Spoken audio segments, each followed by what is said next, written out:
ইসমাইল নবী বড় হইতে হইতে 14 বছর যখন হয়, আল্লাহ তাআলার পরীক্ষা শুরু হয়ে গেল। ইব্রাহিম, তোমার কলিজার আপন বস্তুটাকে আমার রাস্তায় কোরবানি করো, জবাই করো। ইব্রাহিম নবী স্বপ্ন দেখে 100 উট জবাই করলেন। পরের রাত্রে স্বপ্ন দেখে একই স্বপ্ন, আবার 100 উট জবাই করলেন। 3 রাত্র স্বপ্ন দেখার পরে বুঝলেন আল্লাহ ইশারা করছে আমার ইসমাইলের বুঝি জবাই করতে হবে। দেরি না করিয়া ছুরি আর রশি হাতে নিয়ে এবার ইসমাইলের বাড়ি রওয়ানা। উটের পিঠে মক্কা নগরীতে এসে দেখে মানুষ, অভাব নাই, বাড়ি ঘরের অভাব নাই। ইব্রাহিম ডাক দিয়া কয়, এখানে ইসমাইলের বাড়ি আছে কিনা বলো। খোঁজ নিয়ে দেখে একটা ভাঙা ঘর। দরজায় গিয়া সালাম দিছে, আসসালামু আলাইকুম ইয়া আহলাল বাইত। হাজেরা বের হয়ে দেখে পয়গম্বর ইব্রাহিম। বহু বছরের বিরহের বেদনার কান্নার আওয়াজ। বলে আমার ইসমাইল কই? বলে মাঠে বাচ্চাদের সাথে খেলতেছে। ইব্রাহিম নবী গিয়া দেখে অনেক বাচ্চারা খেলাধুলা করে। ইসমাইলের ডাক দিছে, ইসমাইল চিনতে পারে না ইনি আমার বাবা। ইব্রাহিম ডাক দিয়ে কয়, বাবা আয়, আমি তোর বাবা ইব্রাহিম। ইসমাইলের নিয়ে ঘরে গিয়ে কয়, হাজেরা সময় বেশি দেরি করা যাবে না, তাড়াতাড়ি সাজায় দাও, মালিকের দাওয়াতে যাব। হাজেরা মনে করছে দুনিয়ার কোন মালিকের দাওয়াত। আসলে আল্লাহ যে দাওয়াত দিছে ইসমাইলের জবাই করার, এই কথা ভাবেন নাই। সুন্দরভাবে সাজায় দিছেন। ইসমাইল আর ইব্রাহিম হাঁটতেছে সামনে। শয়তান ধোঁকা দিতেছে ইসমাইলকে। নবী ইব্রাহিম পাথর মারলেন। এইভাবে 3 জায়গায় ধোঁকা দিছে, 3 বার পাথর মারছেন। আল্লাহর অর্ডার হয়ে গেছে, ইসমাইল ইব্রাহিম যেখানে পাথর মারছে হাজী সাহেবরাও ওখানে পাথর মারতে হবে, না হয় হজ কবুল করা হবে না। এখন যেখানে হাজী সাহেবরা মিনা বাজারে কোরবানি দেয়, ওখানে ইসমাইলের নিয়া বাবার সন্তান ছাড়া ওখানে আর কেউ নাই। ছুরিটা বের করার আগে ইব্রাহিম নবী চিন্তা করলেন, দেখি আমার সন্তানের ইমানের হালাত কেমন। ইসমাইলকে ডাক দিয়া কয়, ইন্নী আরা ফিল মানামি আন্নী আযবাহুকা ফানজুর মাযা তারা। ও ইসমাইল, আমি তোমাকে জবাই করতেছি, স্বপ্ন দেখলাম, বলো তোমার কি মতামত। সাথে সাথে ইসমাইল বলেন, ইয়া আবাতি ফাল মা তুমার। আব্বা জান, আপনি ঘুমের মধ্যে যা দেখছেন তাড়াতাড়ি বাস্তবায়ন করেন, আমাকে জবাই করে দেন। ইনশাআল্লাহু মিনাস সাবিরিন, আমি ধৈর্য ধারণকারীদের মধ্যেই থাকব। এই কথা বইলা ইতিহাসবিদরা লেখেন ইসমাইল একটু অভিনয়, একটু কান্না শুরু করছেন। আর ডাক দিয়া আব্বা জান, একটু অভিমানী কথা বলে, কথাটা যদি আপনি বাড়িতে বসে বলতেন, আমি আমার আম্মু জানের থেকে একটু বিদায় নিয়ে আসতাম, আমার আম্মুর থেকে জনমের তরে বিদায় নিয়ে আসতাম। আমার মা এত কষ্ট করে আমাকে বড় বানাইছেন, আমি মায়ের থেকে বিদায় নিতে পারলাম না। দুঃখ নাই, আপনি তো আমাকে জবাই করে চলে যাবেন মায়ের কাছে। আমার আম্মুজান যখন ইসমাইল রে পাবে না, পাগলনির মতো হয়ে কান্না শুরু করবে আর বলবে, আমার ইসমাইল কোথায়? কেউ লেখে আমার রক্ত মাখা জামা কাপড় আমার মায়ের হাতে দিবেন, আর আমার মাকে আমি ইসমাইলের সালাম দিয়া দিবেন। আমার মা কান্না করলে আপনি ধমক দিবেন, রাগ করবেন না, বুঝায় বলবেন হাসরের ময়দানে ইসমাইলের সাথে মোলাকাত হয়ে যাবে।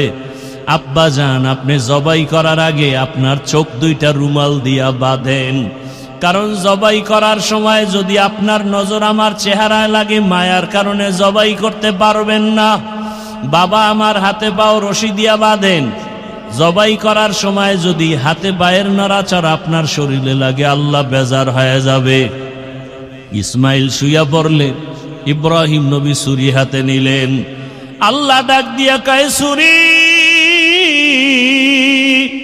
আমার ইসমাইলের একটা পশমও যেন ক্ষতি না হয়। ইব্রাহিম নবী ছুরি চালায়, ইসমাইলের গলা কাটে না, পশম কাটে না। পাথরের উপর আঘাত করলেন, পাথরটা দুইটা ভাগ হয়ে গেল। শেষবারের মতো চেষ্টা করি, রক্ত হাতে না লাগা পর্যন্ত আর ছুরি চালানো বন্ধ হবে না। ইসমাইল নবীকে যখন শোয়াইয়া ছুরি চালাবেন, আমার আল্লাহ ডাক দিয়া কয়, জিবরাইল, আমার ইব্রাহিম ছুরি চালানো বন্ধ করবে না রক্ত না লাগা পর্যন্ত। আমার ইসমাইলের আমি জবাই চাই না, চাই অন্তরের ভালোবাসার মোহাব্বত। আমি দেখতে চাই আমার বান্দা আমারে কেমন ভালোবাসে। আমি তো রক্ত চাই না, গোশত চাই না। জিবরাইল জান্নাত থেকে একটা দুম্বা নিয়ে ইব্রাহিমের ছুরির নিচে দাও। জিবরাইল আমিন একটা জান্নাত থেকে দুম্বা নিয়ে ছুরির নিচে যখন দিবে, আসতে দেরি হবে মনে করিয়া ডাক দিলেন, আল্লাহু আকবার, আল্লাহু আকবার। ইব্রাহিম নবী উপরে তাকায়া লা ইলাহা ইল্লাল্লাহু আল্লাহু আকবার। ইসমাইল আওয়াজ দিলেন, আল্লাহু আকবার, আল্লাহু আকবার। ফেরেশতারাও আওয়াজ দিলেন, অলিল্লাহিল হামদ। এই তাকবীর 9 তারিখ থেকে এই মাসের 13 তারিখ পর্যন্ত নারী পুরুষ সবার জন্য ওয়াজিব করে দিয়েছেন আমার আল্লাহ। আমার আল্লাহর পক্ষ থেকেই 9 তারিখ থেকে ফজর থেকে 13 তারিখ আসর পর্যন্ত এই তাকবীর চলবে। এই তাকবীর কিন্তু জিবরাইলের, ইসমাইলের, ইব্রাহিমের, ফেরেশতাদের এই তাকবীর। এরে আল্লাহর বান্দারা, ইসমাইলকে আর জবাই হলো না, দুম্বা জবাই হয়ে গেল। ইব্রাহিম নবী দেখলেন ইসমাইল দাঁড়ানো, অচেনা একটা দুম্বা, অচেনা জানোয়ার জবাই হয়ে গেল। ইব্রাহিম নবী চোখের পানি ছেড়ে কাঁদলেন আর বললেন, ইসমাইল বুঝি আল্লাহ বেজার হয়ে গেল নাকি? আয় আর একবার দেখি। আল্লাহ ওহী নাজিল করে বলে, ইব্রাহিম না না না, আমি যে পরীক্ষা নিছি ওই পরীক্ষায় তুমি পাস। যাও তাড়াতাড়ি হাজেরার কোলে ইসমাইলের ফিরাইয়া দাও। হাজেরা ইসমাইলের জন্য বেকারার হয়ে কান্না করে। যাও, মালিকের দাওয়াতে আসছি বলছো, ওয়াফাদাইনাহু বিযিবহিন আযীম। আমার পক্ষ থেকে এই হাদিয়া দুম্বার গোশত হাজেরার কাছে নিয়ে যাও, পাকশাক করে তোমরা খাও। ও আল্লাহর বান্দারাই কোরবানি, সন্তান কোরবানি রীতি। আল্লাহ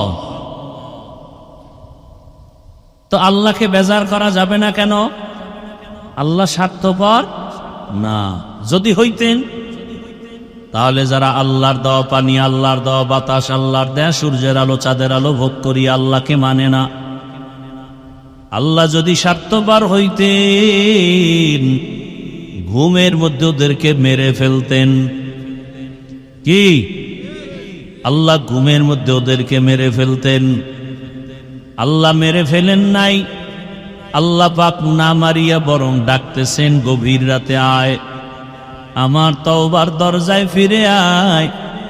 আমি আল্লাহর কাছে আইসা যদি বলো, ইয়া রাব্বি গফিরলি, ও আমার রব আমারে মাফ করে দাও।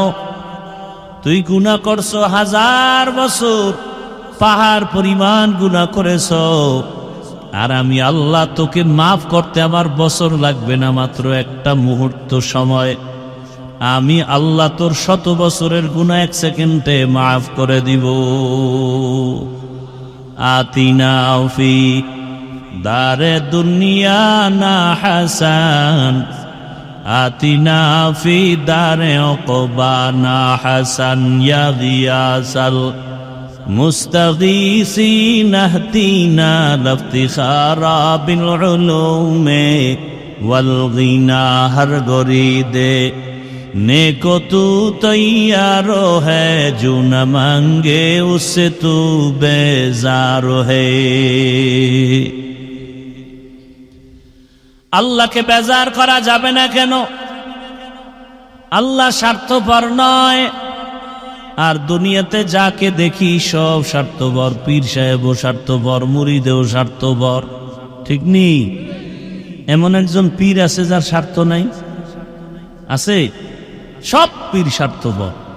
কিছু কিছু পীরের খবর তো এমনও জানি যে মুরিদেরটা খাইয়া বিশাল বড় পেট বানাইছে, পানির টাঙ্কি,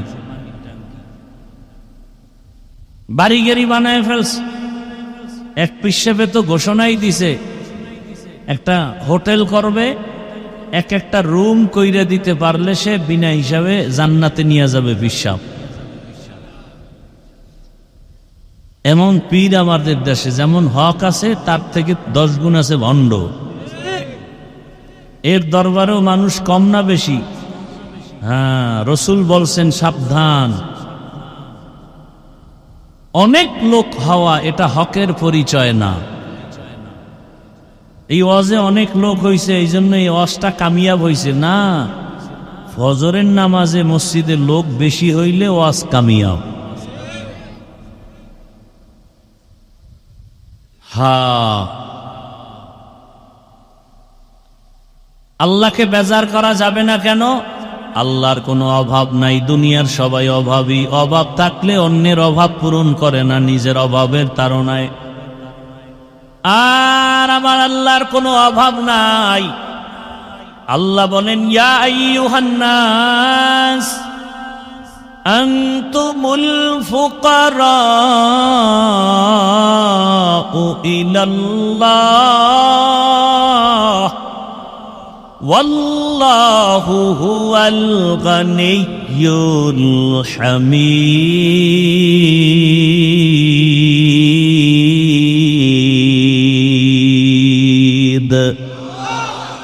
गर तवक्कुल मी कुनी हर सुबह शाम मेरा सानद रिज़्क़ तू अज़ला मकाम जुज़्बा हक़ची जे मखा अज़ इंसुजा फज़ले उआ मस्ते दर जुमला जहां। আল্লাহকে বেজার করা যাবে না। তার 3 নাম্বার কারণ, আল্লাহর পেছনে টান নাই। দুনিয়াতে সবার পেছনে টান।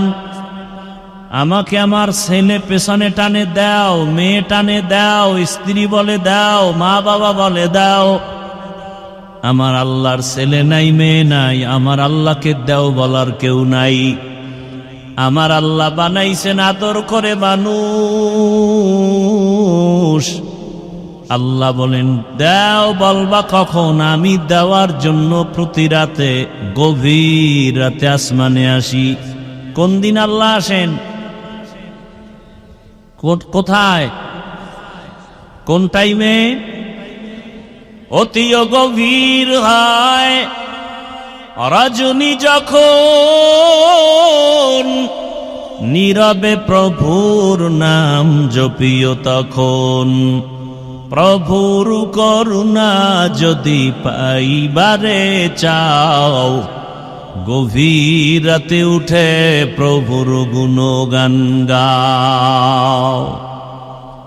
দুনিয়ার সবার পেছনে টান আছে, এই জন্য মানুষ দিব দিব বলে দেয় না।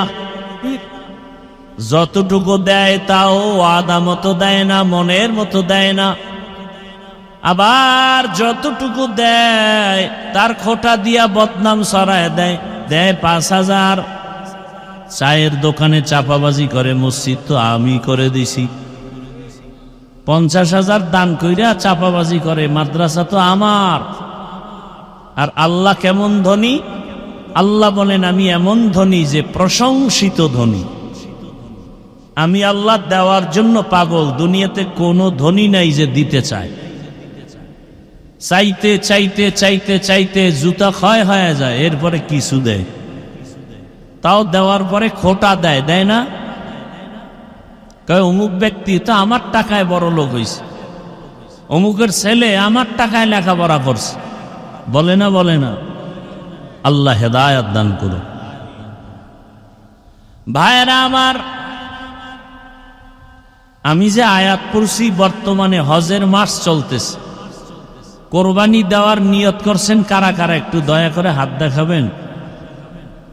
আল্লাহ কবুল কর।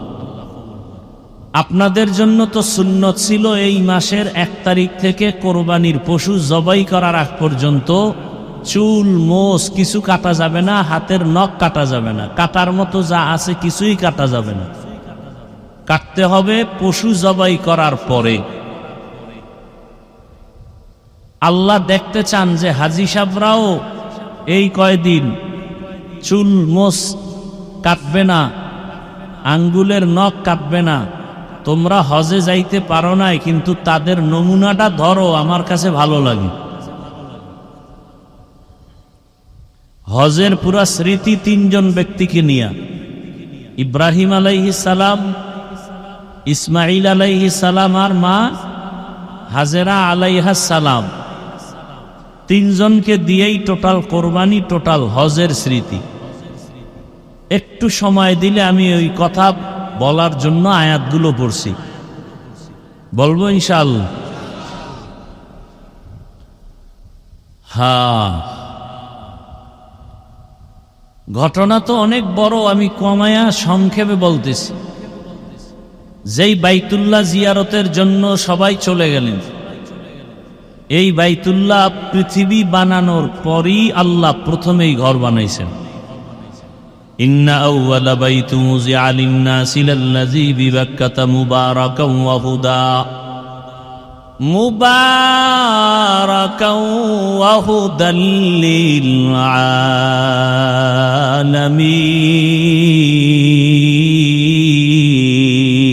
আলামিন। পৃথিবীর প্রথম ঘরের নাম কি? বাইতুল্লাহ। কার ঘর? পৃথিবী নামক গ্রহ বানাই আল্লাহ ঘর বানালেন। প্রথমে ফেরেশতা দিয়া বানালেন, এরপরে আদম নবী এটাকে পুনর্নির্মাণ করেছেন। আদম নবী বিদায় হয়ে গেছেন। আদম নবী বিদায় হওয়ার 600 বছর পরে, কয়শো? এই জমিনে শয়তান মানুষের মূর্তি পূজায় ঢুকায় দিল, মূর্তি পূজা করো। শয়তানে পুরা মানুষের মূর্তি পূজায় ঢুকায় দিল। মনে আছে শুরুর কথা? আল্লাহর সাথে জুলুমের নাম কি? শিরিক। আর শিরিকের মধ্যে বড় শিরিক কি? মূর্তি পূজা। সন্তানের হাতে বুঝ হওয়ার আগেই পুতুল দিয়ে দিছেন, মানে আগের থেকেই যেন ট্রেনিং হয়ে যায় মূর্তির প্রতি ভালোবাসা। আফসোস, ঘরের আলমারির মধ্যে সুকেসের মধ্যে কেন বাঘ ভাল্লুকের ছবি, তাও আবার ভিতরে রাখে না, সামনের রুমে রাখছে। আমরা যেন ঢুকলেই দেখি যে এই লোকটা আল্লাহর দুশ্মন, আমরা ঢুকেই যেন টের পাই। আবার কেউ ছবি টানায়, হ্যাঁ, এক আয়নায় বাধাই করে ছবি টানায়, বউয়ের ছবি, মাইয়া বলার ছবি। আরে ভাই, আপনার ছবি তো করা হারাম, এরপরে যদি বউর ছবি আবার দরজায় টানায় মানুষের দেখেন, আপনার লজ্জা শরম আছে? আপনার বিবি আরেকজন দেখবে কেন? ওটা কি বাজার দরে কিনছেন নাকি? যে সাইজে গুইজে আপনার কাছে থাকে না, মানুষের দেখায় চেহারা। স্বামীর জন্য সাজে না, সাজে বেগানার জন্য। স্বামীও কিছু কয় না। যখন বন্ধু আইসা কয়, হা বন্ধু একটা পাইছো, ডানা কাটা ভরি, কিছুদিন পরে শুনে সেই বন্ধুই ডানা কাটা ভরির নিয়ে হিজরত করেছে। আছে না নাই? আকাম চলতেছে। আকাম চলার কারণ কি? বেপর্দা। কি? বেপর্দা।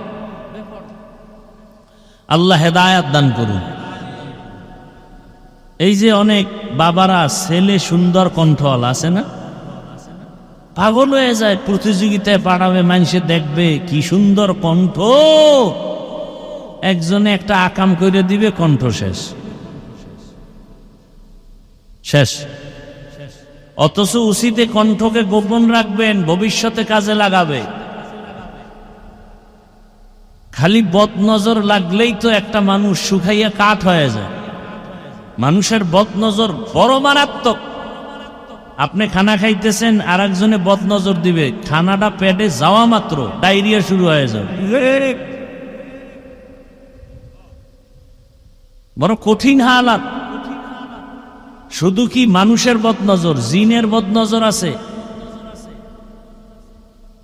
এজন্য হাদিস শরীফে আল্লাহ রসুল বলছেন, সন্ধ্যা হলে কাপড় চুপুর ঘরে ঢুকাও, বিশেষ করে কোনো মেয়েদের কাপড় যেন বাইরে না থাকে, কারণ ওই টাইমে শয়তান ঘুরে চতুর্মুখী। বিসমিল্লাহ বলে দরজা নক করো, লক করে দাও, প্রয়োজন হলে পরে আবার খুলো।